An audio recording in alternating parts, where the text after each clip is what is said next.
In round 4 of the World Cup on the women's side, we have a nice attacking game between Polish international master Polina Shuvalova and Serbian international master Teodora Injac. It's the second game of their match, and a win will take the victor through to the quarterfinals.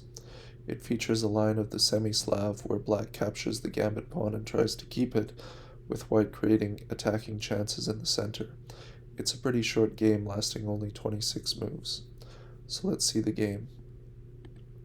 Polina opens with d4, d5, c4, c6, the Slav defense, knight to f3, knight to f6, knight to c3, and e6 transposing to the Semi-Slav, and g3, ready to fianchetto the light square bishop and transpose into a sort of Catalan system.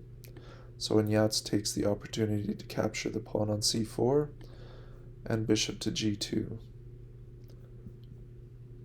We have b5, strengthening the c4 pawn, knight to e5, centralizing the knight, and a6, reinforcing the pawn chain, and Polina just castles. It's possible to take this pawn on c6, but since white already gambited a pawn, there's no real point. Black will probably play queen to b6 and force the knight back, either losing a tempo or force the knight to capture on b8, losing a valuable attacking piece. So instead we have castles and bishop to b7, fianchettoing the light square bishop to counter white's light square bishop, b3 attempting to undermine the pawn chain, and b4 attacking the knight. We have knight to a4 and c3, creating a passed pawn. We have knight to c4 and a5, reinforcing the queenside structure. In the database, there are 5 previous games that reached this position, all of which played a3, attempting to undermine the pawn chain. But in this position, Polina plays bishop to f4, a normal developing move, and it is here that this is a new move in the position. So black plays knight to d5, harassing the bishop, and the bishop centralizes to e5. Injac plays f6, which is the first mistake of the game, as f6 often is. Injac needlessly weakened the area around her king, and it's best to continue development with either knight to d7 or bishop to a6, challenging the knight on c4. But okay, instead, Polina responds with e4, attacking the knight and exposing the weakness of f6. Knight goes back to c7, and bishop goes back to f4. But actually in this position, it's possible to play d5 right away, because if the bishop is captured, then queen to h5 starts a winning attack. But anyway, we have bishop to f4, knight to b5, further strengthening the c3 pawn, and d5 is played, making an important breakthrough in the center. Black responds by developing the knight, but in fact the better move is to play to capture the pawn in the middle with the backwards doubled c6 pawn and try to simplify the situation in the middle, since the king is still in the black king is still in the middle of the board and can't castle very soon.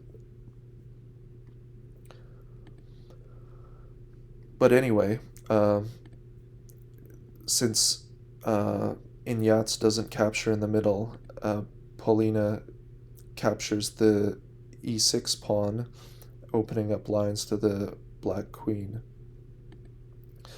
Black replies with knight to c5, offering a queen trade and trying to simplify the position, but Shuvalova declines the queen trade and forces Injac to make even more kingside weaknesses. We have rook a to d1, threatening the queen, queen to e7, and an exchange of knights in the middle. So we have knight takes c5, queen takes c5, and bishop goes back to e3, threatening the queen. Injac tries another offer of a queen trade, and Shuvalova declines. We have bishop to e7, trying to castle to a safer area and get the rook into the game. Now h4, g5, queen to f5, and queen to g6, offering yet again a queen trade, but white simply ignores it with rook to d7. Queen takes e5, e takes f5, and in this position, Injac resigned the game. The game might continue bishop to c8, and then bishop captures on c6. Bishop takes d7, e takes d7, f7, and bishop takes b5.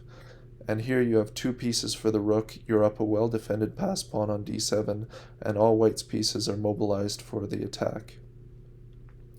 So there's not a lot that black can do in this position. If you like the commentary and you want to continue with it rather than listening to Baroque classical music, please let me know in the comments section, and I will do so. Thank you for your time, and I hope you enjoyed the video.